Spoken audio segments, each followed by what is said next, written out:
કેમ છો બધા? મજામાં છો આપણા સબસ્ક્રાઈબર? તો સાંજનો સમય થઈ ગયો છે, અત્યારના વાગ્યા છે 6 વાગ્યા આજુબાજુ. તો કાલે આપણે જોયું તો વરસાદના પ્રમાણે અનુમાન પ્રમાણે ઘણી જગ્યાએ વરસાદ પડ્યો હતો. તો આજના અનુમાન પ્રમાણે આપણે જોઈએ તો જરાય વાદળા નથી અને વાતાવરણમાં આખો ફેરફાર થઈ ગયો છે. અત્યારે જોયું તો તડકા જેવું વાતાવરણ છે. તો કાલે આજમાં ઘણો ફેરફાર છે. આજમાં લગભગ કોઈ એરિયામાં મને નથી લાગતું કે વરસાદ આવ્યો છે. હું ભાવનગર જિલ્લા પૂરતી અત્યારે વાત કરું છું, કેમ કે મારો એ એરિયો છે. અને છતાં જો તમારે કોઈ પણ બીજા જિલ્લામાં વરસાદ પડ્યો હોય આજમાં, તો તમે કોમેન્ટમાં લખી શકશો. આપણે દર વખતે કહીએ છીએ કોઈ લખતું તો નથી, જેને લખતા આવડી જરૂરથી લખો, કોઈ પણ જિલ્લાના હોય. એક બે દિવસ પહેલા આપણે વાત કરી તો એક ભાઈ સુરત બાજુથી કોમેન્ટમાં લખ્યું હતું કે મારે આ બાજુ વરસાદ થઈ ગયો છે. તો આવી રીતે રોજ તમે કંઈ કોમેન્ટમાં લખો એટલે આપણે જેટલા સબસ્ક્રાઈબર હોય ખેડૂતો હોય એને ખબર પડે. જોતા જ હોય છે બધા વિડીયો, પણ કોમેન્ટમાં કોઈ કાંઈ લખતું નથી. તો લખવાનું એક જરૂરથી યાદ રાખજો. અને બીજો એક ટોપિક છે આજનો મેન, આપણે દર વખતે વિડીયોમાં કહીએ છીએ કે વૃક્ષ વાવો. તો અત્યારે આપણે થોડીક વૃક્ષો વિશે થોડીક માહિતી આપશું. મને જે બે ત્રણ વૃક્ષના નામ આવડે છે. તમે અત્યારે મતલબમાં ઘણા ખેડૂતો એવા હોય છે કે છાંયો પડે છે એટલે મતલબમાં પાક બનાવ્યો એ ઉછેર ન થતો એટલે વૃક્ષની મતલબમાં વાંખી વાળવો છે એ કાપી નાખે છે. પણ અત્યારે મેં આ વર્ષે હું કોઈ પણ એક ખેડૂતનું નામ નહીં લઉં, પણ મેં નિરીક્ષણ કર્યું છે જે ખેડૂતોની વાડ સોખી નહોતી કેલી વૃક્ષો હતા, અત્યારે જે કાંઈક પાક બનાવ્યો કેળ છે એવું, તો ત્યાં મતલબમાં છોડનો વિકાસ સારો હતો.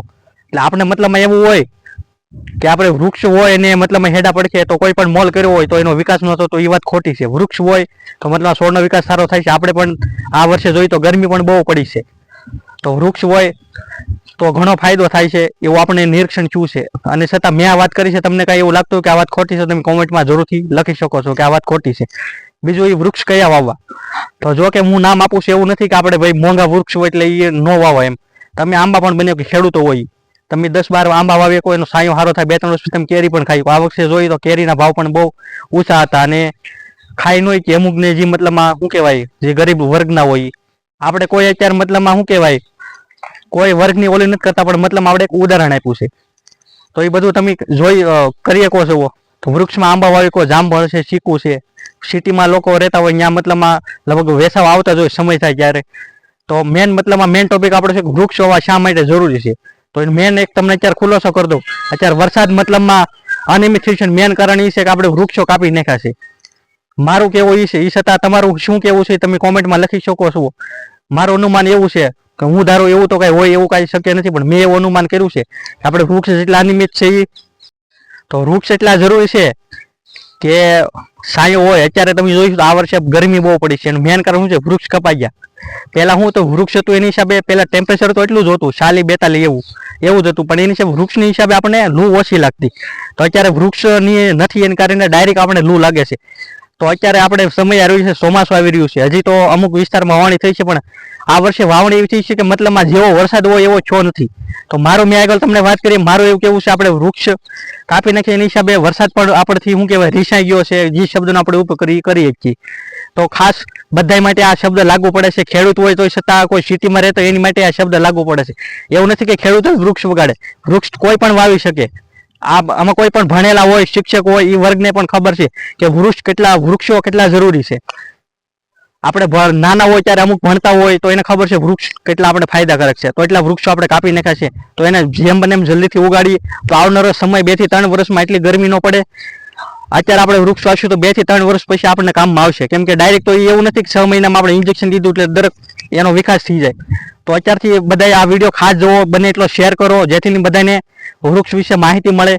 વૃક્ષ કેવા મેં આંબાની વાત કરી, ચીકુ છે, જામફળ છે, તમે કોઈ પણ વાવી શકો. બાકી તો ફેરિયામાં અલગ લાવતા હોય એ આપણને એ વૃક્ષના નામ આવડતા નથી. કરજનું ઝાડ છે, કરજનું ઝાડ તમે વાવો તો એના 2-3 ફાયદા છે. એક તો એનું દાંતણ છે એ બહુ સારામાં સારું છે, કોઈને દાઢનો દુખાવો હોય તો એમાં બહુ રાહત કરે છે. તો કરજનું વૃક્ષ પણ વાવી શકો છો. પછી એના બી આવે, એનું બી છે લીંબોળી તેલની ઘોડે ઉપયોગી થઈ શકે છે, તો એ પણ તમે વાવી શકો. લીંબોળી છે, લીમડા છે, એ તો અચાનક ઉગે જ છે, તો એનું તો આપણે વધારે કહેતા નથી, પણ બહુ સારા વૃક્ષો એવા આપણે વાવો જોઈએ.